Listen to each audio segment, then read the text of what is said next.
just give us a flavour of how the Middle East insurance market has changed across the last 5 years?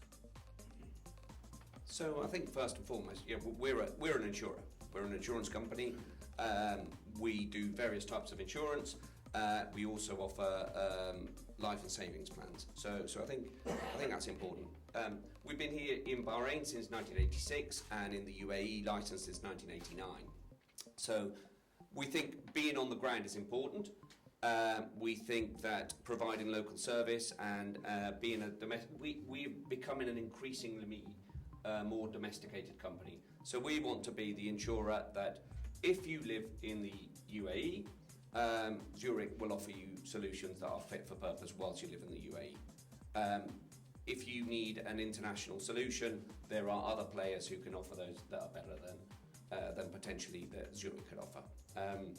So I think we've seen huge amounts of changes, and you spoke about BOD 49, and that's one of many regulatory changes that we've seen over the last 5 years. I think it's a sign of maturity of the market, it's a sign of maturity of the regulator, and something we support wholeheartedly.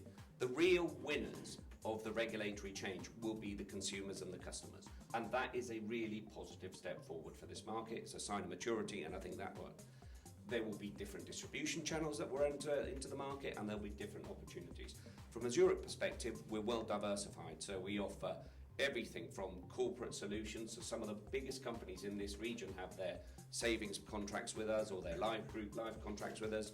We offer obviously retail, and now we're entering into the Jews scheme here in the DIFC. So we're setting up a business in the DIFC, Zurich Workplace Solutions. That will be run by my colleague Rina Vivek. They've just taken some office space in Index Tower, and they will be providing the solution for the 24,000 employees in the DIFC and 1,300 companies, so that they can save for their end of service gratuities and ensure that risk that is currently sitting on balance sheets today that is unfunded is protected and it's secure, and it's going to provide a solution for the customers. So huge amounts of change, and we think it's fantastic that DIFC have done this. I think it's from our perspective it will be the first of many jurisdictions that will follow. I think the idea that companies can just have ever-growing liabilities on their balance sheets to their employees who have done nothing wrong, have worked hard, and then something happens to that company, and I will just take one example, Abraj, big company in this part of the world, when they have their problems, their employees got nothing, right? So should the employees suffer? And I think that what Jack Visser and the DIFC guys have done is a fantastic step forward. How do you stay abreast of all of the changes, and how much information do you need to take on board to appease each individual regulator? So I think if we just take the UAE as an example, there are multiple regulators and free zones and areas in which you can establish yourself and trade under. I think what we will see over time is an alignment of the regulatory regime, possibly under one body, and regulators working together. And I can see a situation where potentially ESCA and the Insurance Authority working together as someone. We've already seen some draft comments from the regulators on that. So I think we can see that. That's a positive. I think if you then talk about the Middle East, it's a disparate and complicated place in terms of the many countries that there are. It's geopolitically complicated and actually in many countries somewhat immature.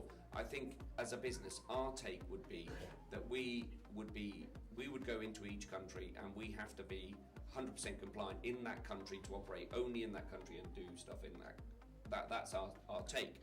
So we have concentrated in the biggest market, which is the UAE.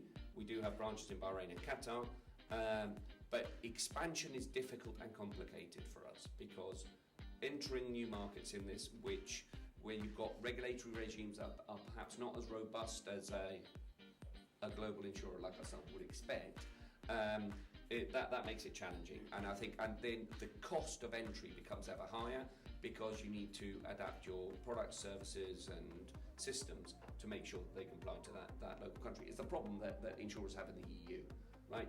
you're supposed to have free passporting, but if you want to sell a product, if you're a UK company or an Italian company wanting to sell into France, our French friends would make it very difficult for you to go and trade in France, right? So there are all sorts of regulations and disclosures and systems and things that are required that actually make it difficult. And I think that's one of the challenges for us in this region.